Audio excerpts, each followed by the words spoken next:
Varun ji, just dial देखिए, just dial के numbers आए थे ओवर द वीकेंड और नंबर्स में ऐसा कुछ खास नहीं था अगर आप ईयर ऑन ईयर बेसिस पर देखेंगे। लेकिन स्टॉक में जो मोमेंटम दिख रहा है ना, उसमें आपको ये जो क्वार्टर ऑन क्वार्टर बेसिस पे नंबर आप देख रहे हैं ना, उसकी वजह से ज़्यादा जंप दिखेगा। 66% इनका मुनाफा बढ़कर आया है अगर आप क्वार्टर ऑन क्वार्टर बेसिस पर देखें। और मार्जिन भी अगर आप देखेंगे तो श्रिंक जरूर हुए हैं, लेकिन क्वार्टर ऑन क्वार्टर बेसिस पर अगर आप देखेंगे तो उसमें जंप देखने को मिला है, क्योंकि 28.9% था, उससे बढ़कर ये 29.02% पर पहुंचते हुए दिखे हैं। अदर इनकम थोड़ी सी बड़ी है, और जो अगर आप पीबीटी लेवल पर भी देखेंगे तो मुनाफा इनका जो प्री प्रॉफिट बिफोर टैक्स है वो 65% से ज़्यादा ग्रो किया अगर आप क्वार्टर ऑन क्वार्टर बेसिस पर देखेंगे। तो जस्ट डायल में ज़बरदस्त मोमेंटम है आज सर। मैं ना इसके बारे में थोड़ा पढ़ रहा था, करीब करीब 6,000 करोड़ रुपये के आसपास की सर कैश है इनके पास। और आज से पहले जब इनका ये रिजल्ट नहीं आया था, या फिर जो मूव आज बना है उससे पहले अगर आप देखेंगे तो आई थिंक मार्केट कैप इनका 4,800 करोड़ रुपए के आसपास था। आज 5,500 करोड़ के पार निकलता हुआ दिखा है, जो 16% का मूव हमने स्टॉक में देखा है। तो इनका जितना मार्केट कैप है उससे ज़्यादा तो इनके पास कैश मौजूद है। स्टॉक अंडर परफॉर्म क्यों कर रहा था, थोड़ा इसको एक्सटेंड कर दीजिए, चार्ट को नजर आ जाएगा। वो इसलिए था क्योंकि ये अपने कैश को सही से यूटिलाइज नहीं कर पा रहे थे, जिस वजह से बाजार भी इस स्टॉक के ऊपर ज़्यादा फोकस नहीं कर पा रहा था। अब जिस तरह के नंबर्स आए और जो मोमेंटम बना है सर, क्या मान के चले कि 6,000 करोड़ की मार्केट कैप भी हो जाएगी और उसके बियॉन्ड भी जाएगा?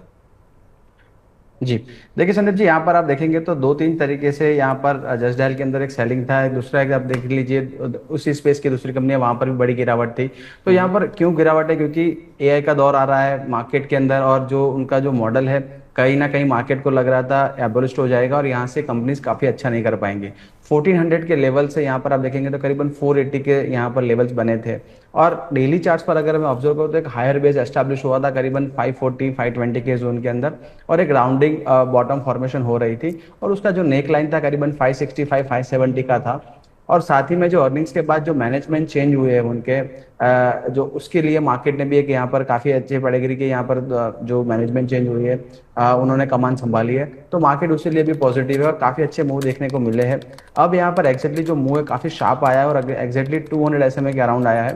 तो यहाँ पर मोमेंटम चेस करने की सलाह नहीं होगी, चलती ट्रेंड में नहीं चढ़ना चाहिए। यहाँ पर गिरावट हो सकती है, चोट भी लग सकती है। तो अगर कोई गिरावट आती है और करीबन 600 के जोन में वापस यहाँ पर एक बार रिटेस्ट करने आता है, तब यहाँ पर 660 575 के स्टॉप लॉस के साथ यहाँ पर बाइंग हम करेंगे। और यहाँ से अगर स्टॉक के अंदर मोमेंटम बनता है तो करीबन 750 के टारगेट बन सकते हैं। प्योरली ऑन टेक्निकल से, टेक्निकल चार्ट्स काफी अच्छे यहाँ पर बेटर लग रहे हैं। डेली चार्ट्स पर या मंथली चार्ट पर आप देखेंगे तो एक फॉलिंग चैनल था, फॉलिंग चैनल का भी एक अच्छा ब्रेकआउट है।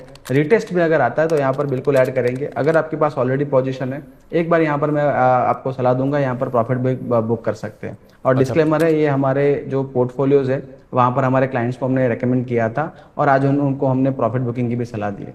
हमारे साथ तो कभी शेयर नहीं किया सर आपने। सर वो कॉन्फ्लिक्ट को इंटरेस्ट हो जाता है, इसलिए फिर मैं यहाँ पर देता हूँ, जो क्लाइंट्स को देता हूँ, क्लाइंट्स को देता हूँ, यहाँ पर नहीं देता। ठीक है सर, कोई बात नहीं।